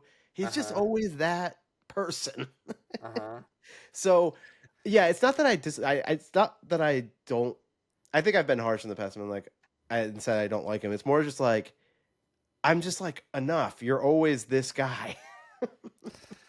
Yeah, yeah. I don't know. I feel like maybe part of it is because he is just typecast and he's taken what he can get probably. Well, yeah, I But do it just think, so happens that the stuff that he can get is actually pretty high caliber. and he does take a lot of roles, and I think that there's something to that. Like some people just like the work element of it and are gonna like take whatever roles they can get. Other people Yeah. are more picky about it, and I shouldn't like begrudge someone for taking all of these roles. But for some reason, I'm always just like, it feels like we get a lot of John Bernthal. Well, Matt's not here for it, but I am. you're you're never like I never am feeling like we're in a Bernthal drought. I'll say that. That's true. Yeah. There's an abundance of Bernthal out there. All right, but yeah, so pretty good cast overall. Um, I think one of the most interesting things about this movie is the Kate character, the Emily Blunt character, and her perspective, because you think she's the main character, but she's actually really more just like someone that you're seeing the movie through. Is that do you Yeah, because that? I feel like at a certain point, kind of Benicio becomes like it kind of becomes 50-50, like Benicio and her character. Yeah. There's definitely Um, there's a notable handoff at a certain point. But yeah, and it's not to say like I think Emily Blunt is one of the best out there right now. I think like for women roles, like she's great in this movie. I know it's not like a lead role, but her performance in Oppenheimer, I that was like one of my favorite performances certainly in the last 5 years of like just in the theater. I was like, whoa. Like I thought she was so good in that. So I really it's not a knock against her. I think by design of the movie, you kind of think it's starting off Silence of the Lambsy a little bit, right? Like there's a lot of shots of her being the only woman in the room in a world full of men. Like you're getting similar type vibes to Silence of the Lambs in that sense, but I would say she's way more of like someone who's seeing things and reacting to it almost on behalf of the audience, right? Like there's a yeah, part where Benicio del Toro's character Alejandro says this, and I think this kind of tells you everything about, and he's saying it to her and us, the audience. He says, "Nothing will make sense to your American ears, and you will doubt everything we do, but in the end, you will understand." Now, smash cut to the end of the movie. I'm not sure that she actually ever gets to a point where she understands. But I think that like little string of sentences it's being told to us, like the American audience that's mostly viewing this movie. Like, yeah, um, and it the next thing I wrote down, and I just want to say that there's like it kind of crosses over into this the dust. You notice this? I don't know if you. It comes up if you're like just looking up pieces about the movie, but it's not that subtle. There's like three shots in the movie where it's focusing on like just below like a window and the camera's focusing on the dust. yeah, I think it happens three times. And to me it's like the idea of this world that's happening all around us that we can barely see if we pay attention. We're kind of aware of it, but it's just there.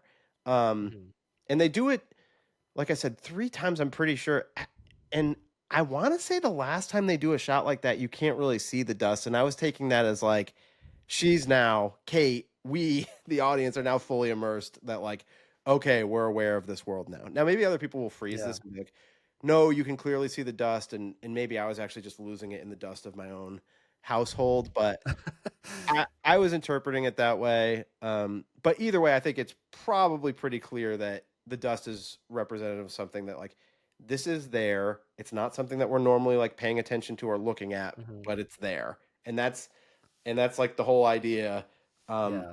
of the movie and sort of the Kate character because she's on this journey of realization. She's like, "What? You guys do this and you're doing like Yeah. a bunch of illegal shit, and I know it's in the like in the name of a greater good, but she's like, but this is not the way." And she never gets past that.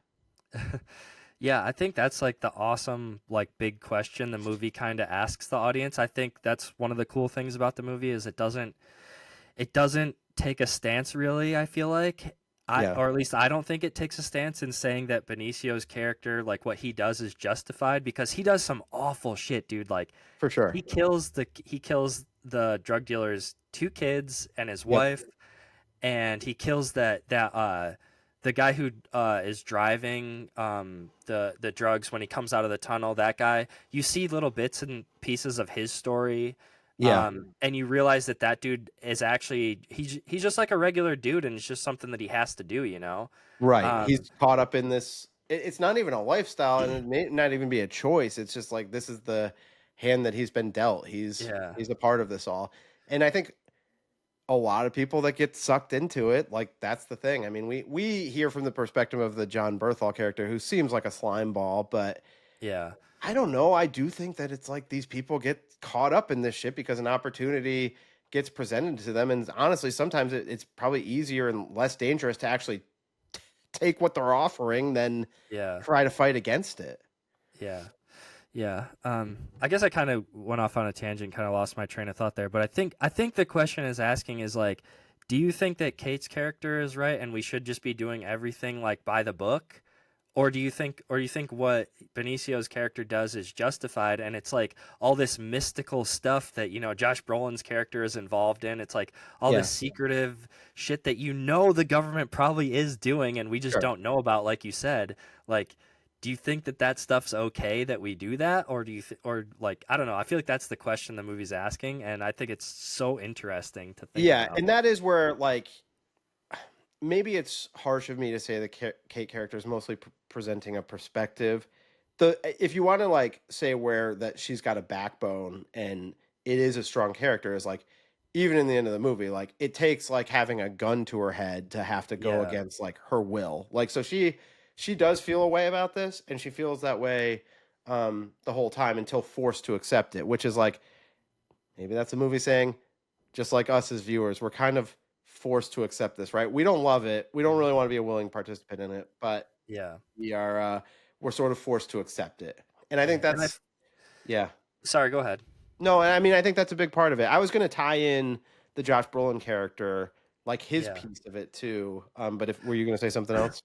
Well, what I was gonna say is I can't really specifically think of any other movies that do this, but I feel like around this time period, or maybe just a few years prior, there were a good amount of movies that were dealing with this idea of like the stuff the government does that we don't know about. That's like real shady, like torture and like waterboarding and all that stuff. And like Yeah. you see that scene where Benicio del Toro's character kind of tortures that guy. You don't see it, but you hear it, and it's like, yeah, it's just like, do we accept that? I mean, we kind of have to, but Well, and the crazy thing about the Benicio del Toro character is I think through a lot of the movie you think that he is a CIA operative, but then it's sort of like revealed that he's not really. yeah, they say he works for whoever will point him in the direction of the people Yeah. that killed his family or whatever. Which So they in they allude to him having worked for another cartel at one point. yes, right. Like they basically are like he works for the competition. Like Yeah, but they are very clear at like what his motivation is, which is yeah, a pretty simple one, Keith. Revenge. yeah. I But to think your you get point, more of that in the sequel, right? It kind of yeah. goes back a little bit and tells you more of his backstory in the sequel, but it's been a while since I've watched it, so Yeah. Well, they reveal the key elements of it to Kate like late in the story because she's not coming off of this. She's like, this is horrible. But Matt, the Josh Brolin character, is like, listen, this is what these people did to him. They cut his wife's head off and they threw his daughter in a vat of acid. Like, Yeah. that's what you're dealing with. This is how Hmm. high the stakes are. Like, Hmm. and you are just like, holy shit. Like, this is Yeah. horrible. I mean, and it is I feel like crazy. you hear stuff like that in other movies, like stuff like that is used to build Yeah. tension and like make you feel a little scared and uneasy in other movies, but this movie does it better than any other movie that Because I've it just seen. seems so real. Yeah. You just believe it so much. Yeah. Another big thing that we didn't bring up too is the score is like amazing. I I wrote feel this like the down. I feel Yeah. like the music is part of what helps build that tension so It's much. such a foreboding, ominous score. Yeah. It's just like long single notes, basically. And Hmm. I thought I tried to look this up because I thought either this one or Day of the Soldado, which had a similar score, I thought like other trailers were using that score too for a while around the same era, but I couldn't find any evidence of that happening. But I had a memory that like other like movie trailers were using this just because it was like so effective. But again, couldn't confirm that in my brief attempt at researching it. Yeah, I didn't do any research either on that. But Chris did point out when she was in the room when I was rewatching it. She said she thought the score sounded exactly like that movie Life that I really like, the Oh space wow. movie with Ryan Reynolds and Yeah, Jake okay. Gyllenhaal and I wasn't expecting that. yeah, no. And then when she said that, I was like, actually, you know what? It does sound very similar. I don't Well, know if it's the same musical pieces, but I don't know. I mean, it's kind of simple, but it works, like it's yeah. just perfect. Hmm. And yeah, it is very dark and it's filled with a lot of dread, that's for sure. Yeah. And obviously Deacon's his cinematography is like amazing. Like I wrote down Yeah. one of my favorite shots is like, and it's one of the spookiest things in the whole movie is like when they're going into the tunnel, there's that really long drawn out shot where the all the military dudes are walking and it's like they're silhouetted against the sun setting Yeah. and they're walking down this hill and they all just kind of disappear into the darkness as they walk slowly and it's like a really long shot, but as like a visual person that was like amazing. No, yeah, he's like an all-time great. Of course, the Coen brothers worked with him a bunch. He did No Country for Old Men too. So, Uh-huh. which, Yeah. a lot of tie-in with this and that, both kind He's of. great with like a desert type setting for Yeah, sure. that's Yeah. that's a, that's a great way of saying Yeah. it. You just summed it up. I was about to say a lot more words than that, and it's like you don't need more than that. Like Yeah. this is it. Put him in a desert, he'll get you what you need. Yeah, he'll Um, give you some cool shots. no, he's very good, and the action sequences in general are insane. And this is one of the things I was trying to hit on in the intro because it's like here's something that I find super impressive, Keith, and one of the things that I think is really cool about this being Taylor Sheridan's first script and Villeneuve kind of making the jump to more big blockbuster style movies. It's like these are very ambitious, big action sequences. The drive into Juarez that Hmm. leads all the way up to the big border crossing sequence. Yeah, that's one of the scariest moments too. Because what was the guy's name that you brought up earlier? I can't remember his name, but Jeffrey the dude, Donovan, yeah, the dude with the big glasses. the guy from Book of Shadows, Blair Witch 2. Yeah, that I really like that character. He has this very small role, but Yeah. he's another mystical kind of like CIA secret like Yeah. badass dude. But like that whole drive in, he's telling some story about back in like the 1600s or something, how the president went to speak with the Mexican president and he brought 600 soldiers with him or something. I could I be thought it getting was that like wrong. 4,000 or Or something. 4,000 or something, Yeah. and he still didn't feel safe. And then as they're driving in, you see all these bodies hanging It's from crazy. yeah, it's wild. But even the way that they're doing it, it's so like it's such a long build. Like they're driving in, it's this long string of cars or these like military vehicles. And one Hmm. of the things I was thinking, this is like where my brain goes, is like if I was driving that, I would immediately crash into the car in front of me because they're somehow keeping because they're having to change course a lot. You know what I mean? They're like Uh-huh. going over bumps, but if you notice, they keep like a very regimented pace, and Yeah. it's like the same amount of space between the cars like the whole time. I'm like, how are they doing Mhm. that? It's this synchronized driving. Yeah. Yeah, I noticed that too. I think that's really cool. There's actually a scene from the new season of that Lioness show that I was telling you about that's very similar to this whole scene where it's I can't remember exactly what they're doing, but it's very similar. Like they go into Mexico to try to get like somebody of importance and bring them out, and Yeah, it plays out very similarly. yeah. Um, Well, I just was trying to make the point that I like Taylor Sheridan, for example. Let's just focus on him for a second. You write a script like this, and I think I thought I read that he was taking some influence from Breaking Bad, which you see some of that here. But like mhm. Breaking Bad, always it was they were very good at suspense, very good at the cliffhangers and the storytelling, and of course the Walter White character. But I always felt like there was a little bit of a goofiness to Breaking Bad, Yeah, Did, yeah. like a little bit. The Jesse character alone. Yeah. And they would have like Bob Odenkirk, and listen, I loved the Saul Goodman character, like, but I Mhm. just mean in terms of tone, they worked in some goofiness to Breaking Bad. Like Yeah. this is dead serious, the Oh whole yeah. time, and I mean the stakes are so high, and Mhm. it's just such a grim tone. When I think about myself and, aspirations, it's like I'll watch movies. I've read a lot about screenwriting, and I'm like, "Oh, could I ever try to do that? Do I have a story to tell?" I'll tell you this, it wouldn't be Sicario. Like, great. Like, that's what blows my mind that a guy like Taylor Sheridan could just sit down and be like, I'm going to write my debut feature, and it's this." You know what I mean? Yeah. Like, if I watch Crazy. Clerks, I'm like, I could try to make like something that's like way more small scale and dialogue heavy or something. I don't know, but it's really ambitious to be like writing scenes like this because you're like, of course you're Mhm. going for like big budget right out of the gate too. Mhm. I did read that, and if you're listening, Lindsay, now might be a good time to really pay attention. I did read that when Taylor Sheridan was like quitting acting to pursue this career, his wife maxed out her credit card to buy him Final Draft so that he could start writing screenplays. So, my birthday is coming up. I'm sure you have credit cards that could be maxed out, and I would be interested in Final Draft.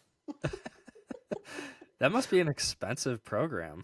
I guess so, yeah. I'm thinking so. I didn't do the research, but a maxed out credit card makes me think somewhere in the thousands, probably six digits. That's crazy. But yeah, I thought that was like really cool, and obviously the investment panned out for her and them. But it's just like, wow, what a shot! Like this is really a moonshot that you're going for here. Like I'm not Yeah. gonna write this small little really focused movie. It's gonna be this huge movie, and then of course you got Villeneuve like getting in the mix and having to take on these like really big action sequences that really are so grounded in reality that, like I said, I mean, they Mhm. are actually scary, particularly the Yeah. coming back up to the border when they're trying to leave Mexico with their prisoner. Yeah. Like I said, I think the score has a lot to do with it, and Denis Villeneuve's like his ability to direct sequences like that is just like so good. Like, yeah, and then also adding in Roger Deakins, ability to shoot stuff like that. Like, it's just three masterminds all working together.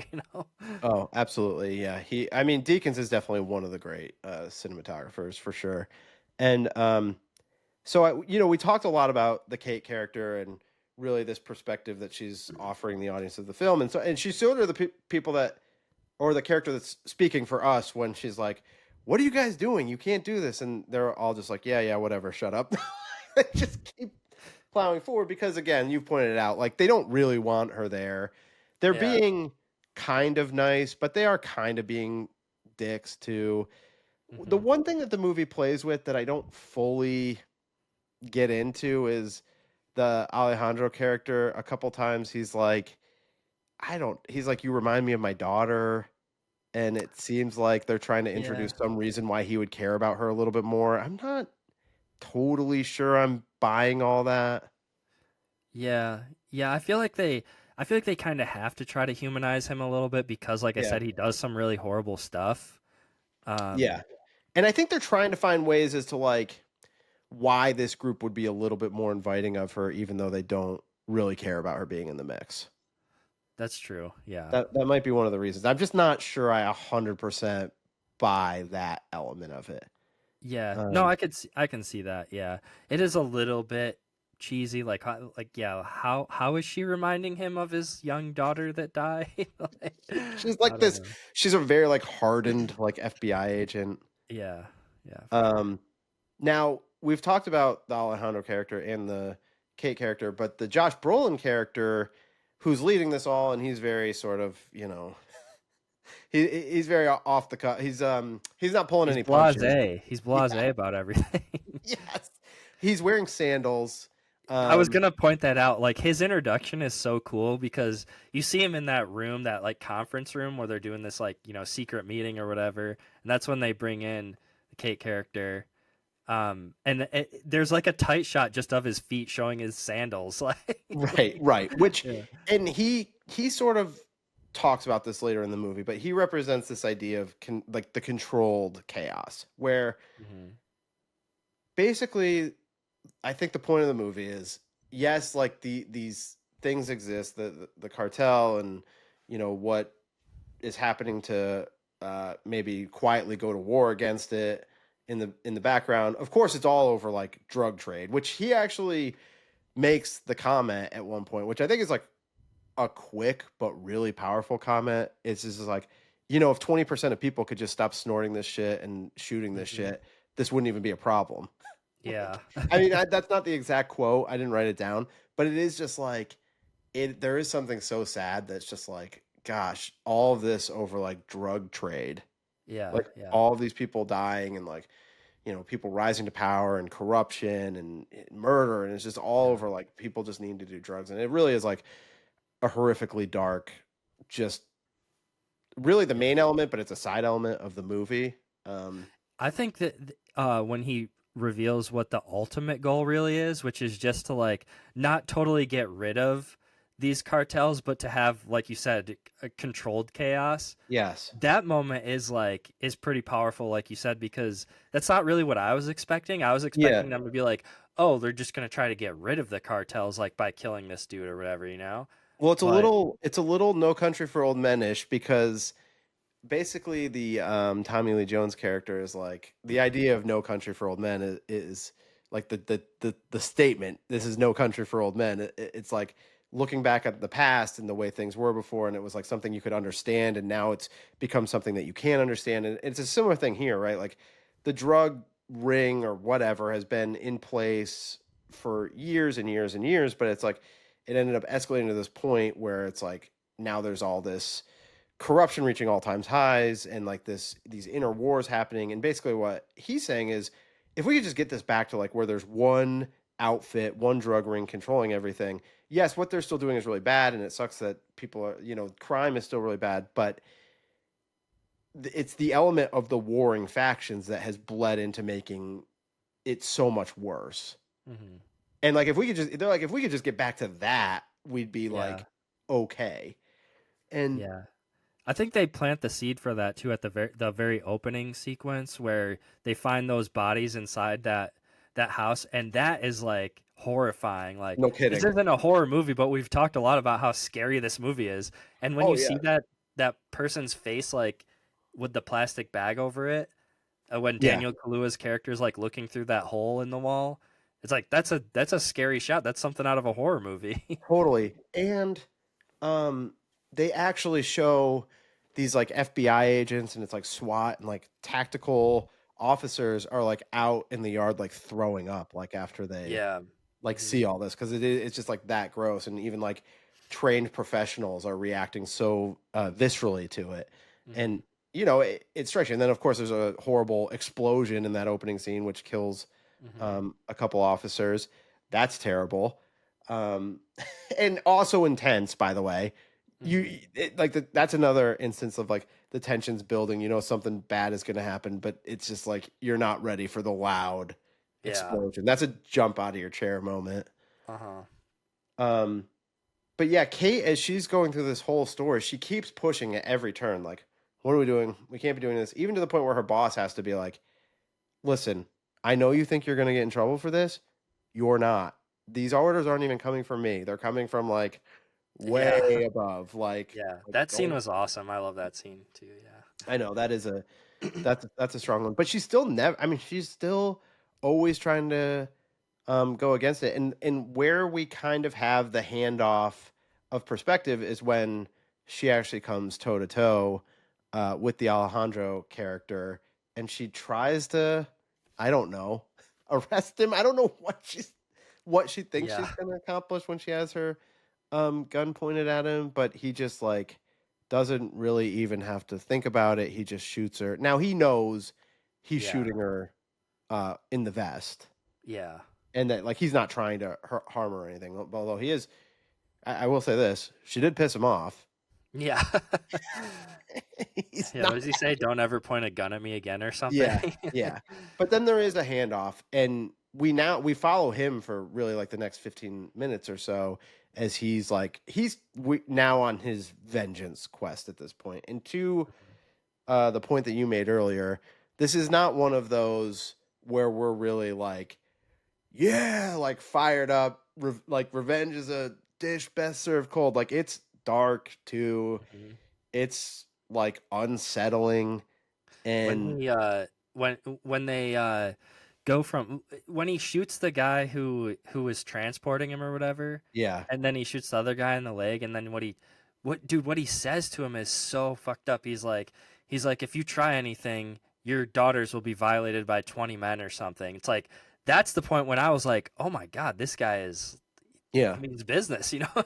No, and I mean you understand it. I mean, and I think if you know, I'm not cut out for this world, Keith. I don't know if that was clear to you, but like if you're Yeah, me gonna either, become one dude. of these people, I think you have to go all in. You have to be a Yeah, wolf, as he says, you know. yeah, uh-huh. Um, so I think that's what it is. It takes like, you know, I don't think his intentions were ever for him to be the bad guy, but he reached a point of like not caring, right? I mean, Yeah, it's just about taking these people out and trying to make sure that they're not doing it to anybody else. But I mean, it's totally self-serving, and in order to get to that level of being able to compete with these guys, you have to be as bad as they are.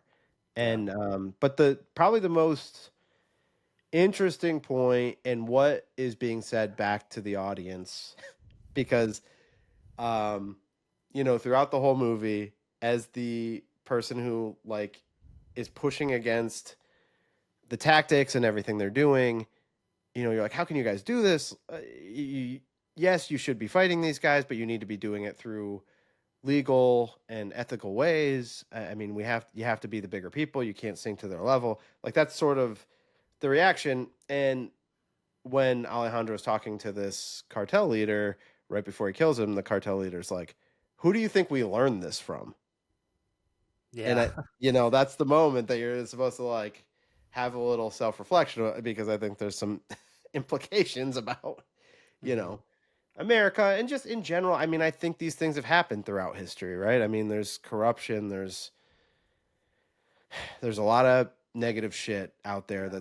that's happened from various governments. I mean, it's just a part of it, and it's happened over time. And I think that's what's being said there. Now he tries to say, you know, what happened to Alejandro's wife and daughter wasn't personal, and I do think that it's like, yeah, but if you're killing in the way that they were killed, Yeah. then yes, that is personal Yeah. because it's not like they just you know, took them out. It was in very horrific ways. Yeah, for sure. Yeah. I feel like that's talked about in a lot of stuff that deals with like cartel stuff. It's like in order to make themselves like scary to anybody who could get them in trouble, you know, like they have to do the most horrible stuff. Like you see that in Breaking Bad a lot and stuff Yeah, too. Um, for sure. And but yeah, it's rough. But I will tell you if I have a critique on the action stuff, I don't love the whole journey like to the tunnel. I don't love all the night vision views and Yeah, helicopter views. It's not my favorite. It doesn't take me out of the movie. I don't hate it. It's just not my favorite way to do the action sequences. yeah. I feel like they could have found a better way to shoot the specifically when they're going into that tunnel. Yeah, how it's going back and forth between like night vision and like thermal vision or Yeah, something, and it's thermal, like right. it's kind of jarring. Yeah. Yeah. They could have lit it just so that it looked like it was super dark. I don't know, but I don't know. I feel maybe they thought that that would help heighten the tension at shooting it that way. But I agree Yeah. with you. I think that was maybe not the right choice. I thought that if you want to put it in contrast with like the daytime border crossing like shootout, I thought that that was way more intense and way scarier. Oh yeah, yeah, for So, sure. um, but overall, this is an incredible movie, and Oh yeah, 5 star, no doubt. yeah, absolutely agree. Yes, we will shake hands on that. There was only one other thing that I wrote down that we didn't talk about. We kind of flew past it a little bit, but I guess John Bernthal got a lot of time, so I don't know that we need to. But I do think it's an interesting section of the movie when basically the Josh Brolin character tells her like, "Don't go into the bank," hmm and she goes in the bank, and because she goes in the bank, she's on camera, and these people know who she is. That's investigating the cartel, or I guess starting to shake things up. I guess is their is what their intent is, hmm and so it gives her away. It is an interesting sequence. I feel like you're supposed to kind of take away that the bank manager or whatever is kind of in on it too, because the camera kind of holds on his face a few times, and it Yeah, kind of indicates that like that's kind of how they were able to get that footage or whatever. that's a good pickup. I actually didn't pick up on that, so that probably is the case. But I mean, one way or another, you could assume that they got the camera footage. But yeah, I actually didn't even notice that. So nice observation. But the reason that I paused the very first time I watched this, in a way that it didn't bother me now, the very first time that I watched this, I wasn't sure how much I was loving the whole she goes to get beers with uh, Daniel Kaluuya's character. John Bernthal's just at that bar, and Yeah, then like they're gonna him and it Emily Blunt are gonna hook up. yeah, I mean, it seems making a that little too all convenient. happen, Keith. It seems a little too convenient, and the fact that Daniel Kaluuya's character and John Bernthal's character know each other. Yeah, Did you catch but that part too? well, Like, right, yeah, but so in that scene, and if we're gonna get into it, let's get into it. In that scene, they're just going to a random Texas bar, which, by the way, does not look like my type of joint. This does not look like a bar that I would particularly enjoy. well, Kate says at one point that this bar is like full of cowboys. Why did you bring me here, or something like Yeah, that? which it is when he says because I'm a cowboy. I thought that was Yeah, pretty funny. yeah. But so John Bernthal's character is just randomly there, though. I think the implication is because I actually noticed this Okay, on go ahead. on this rewatch. Good. I When you need this see them explained to me. when you see them first walk up to the bar, you see John Bernthal walk behind him. So I think the implication is that he was following them. I see. Okay. So he's almost like out of focus behind him though, and I didn't notice that until I this noticed. Yeah, I rewatch. mean, there's a part where they pretty clearly focus on him at the bar, so it must be before that. Yeah, it's right as they're walking up. Like I think Daniel Kaluuya's character like walks away, and Kate says she's gonna order the beers. You see Bernthal walk behind her and then Yeah. walk Okay. over. So I think Okay. the implication is just he's been following her. Yes. Okay. So I can, if we want to go to the House of Buys, yeah, I'm buying that. Um, Here's where it gets even tougher for me. That it's baked into the plan that he's gonna, get that he's gonna be able to pick her up successfully. Yeah, he's like Deuce Bigelow, Mal Gigolo, just freaking I just, just I'm top sorry. man on the street. It's like the cartel just knows he like is a ladies' man. Emily Blunt's walking into a bar, and you're just supposed to believe that John Bernthal is going to score with her first night. Yeah. Yeah. Like, what world Well, are we living in? that was another thing that I kind of picked up on this time that I'm not 100% sure I picked up on before, but after that whole altercation happens in her apartment, um, I can't remember if it's Benicio or who it is that says this to her, but I think they say that he wasn't actually trying to kill her. He was just trying to find out what she Yeah. knows. They were basically like, this guy's a nothing. Like, yeah, he Yeah. was going to try to just figure out. Yeah. So, okay, fine. But I'm still like, this was the plan? I mean, Yeah. I'm It was a thinking little like, far-fetched. I mean, whatever. He was successful in picking her up. So what do I know? Now Yeah. they do build in a lot of this, like, oh, she's divorced and she hasn't bought a new bra in a long time. Yeah.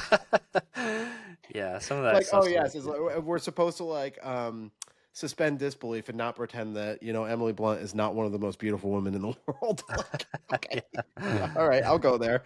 But yeah, and then I guess at the very end of the movie, we should just hit on.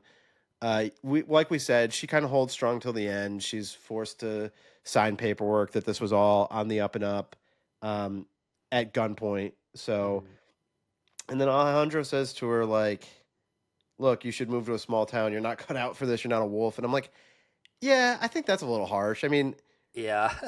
I don't know if that's fair. I don't know if it's either you can either be like going to war with the cartel or you have to live in a small town. Yeah. I think there's some in between." Yeah. But I mean, I he's think just that's kind of what I was getting at though, where like that's the big question the movie's kind of asking the viewer. It's not making a claim. The movie isn't making a claim, but it's like yeah.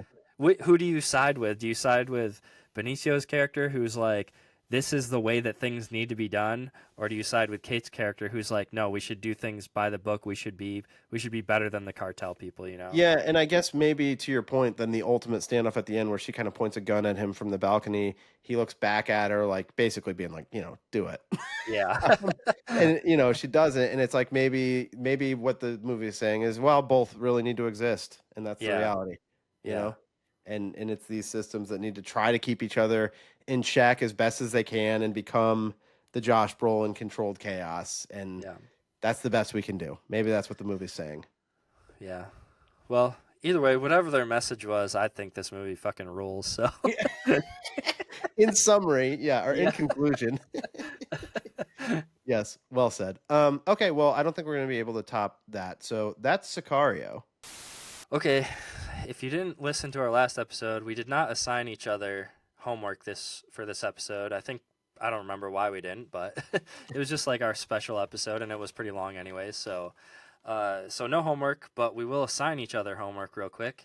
And Matt, I want you to watch Abel Ferrara's The Addiction. I just watched this for the first time a couple weeks ago, Is and I thought this it was really cool. Arrow? I'm trying to make out Yeah, I have the Arrow Blu-ray. They just released a 4K of it recently the too. cover looks cool. Is it in black and white? No, Oh, okay. or is it? I don't think so. Dude, this is my Well, it just kind of looked like it from the cover. I mean, I didn't really know. I don't think I'm gonna sound like an idiot if it is, and I'm saying it's That's not. okay. At least you didn't ruin your family's Yeah. Christmas. Um, no, but it's a really cool like vampire movie. Yeah. Lily Taylor gets bit by this lady, and then yeah, it's cool. I love it. It's a woman on woman vampire situation.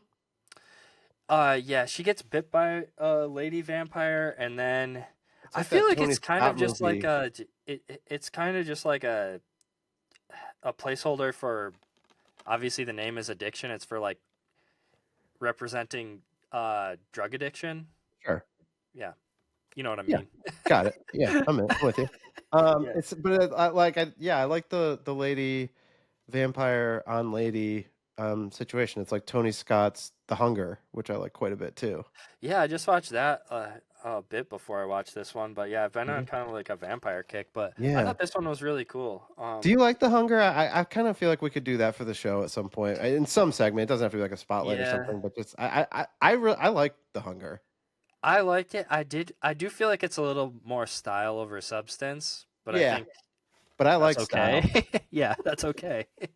Okay, well, speaking of style over substance, which maybe in what I'm recommending you, which if you see it, I have a very cool steel book of Ryan Tatum in the lead role in uh, Walter Hill's The Driver, which Hell this is yeah. just like a really cool Steelbook. It's one of the influences on Drive, along with Thief, Michael Mann's Thief. But Mhm. it's very stylized. I mean, this you may also say style over substance in this movie, but I think that you will like it, and I think that you like Walter Hill. So Yeah. I I've feel like been it's going on pretty. a journey trying to watch all of his movies after I watched Streets of Fire for the first time Oh yeah, a I while like back. this more than Streets of Fire, so I'll say Oh, that. okay. All Yeah, right. how Cool. about that? I'm excited to watch this one. Yeah, although you'll be like, saw it, sucked. And you know what? Now that I'm thinking about it, I think all of the addiction is in black and white. I'm gonna sound like a total moron if it isn't, though. Now, Okay, it's all right. Listen, people aren't allowed to correct us anymore, so it doesn't yeah, matter. no corrections. I'm like Yeah. gonna look up the trailer for it real quick. So, Yeah, please. We need to know before we get out on this episode. So the final question of the show is going to be: is it a true statement that Abel Ferrara's The Addiction is shot in black and white? Keith, yeah, it is. I just have I have the memory of a goldfish. I literally just watched this and I'm like, wait, it was the whole movie in black you and know white? what? Listen, there's a lot going on. Life is hard. It's I okay. mean, I'm trying to watch all the Friday the 13th movies over here. Okay, I only have so much room in my brain. Totally. There wasn't much there to begin with, and now Yeah. it's like it's really running out. Okay. Okay, well, all right. Well, that I think that wraps us up for homework, and I think there may have been some elongated pauses that you need to cut out of this one. So I'm not sure what the runtime's going to come in at, but I think Yeah.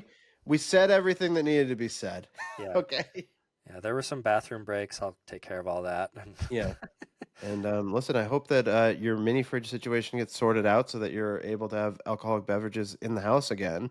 Yeah. I don't think I've had a beer while we were recording the show since like the second episode.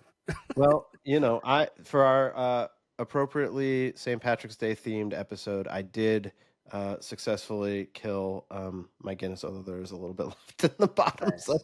I would say I drank 95% of it. Okay, that's a wrap. Thanks, everybody, for watching or listening. Yeah, we'll see you guys in the next episode. Do it for pizza and go.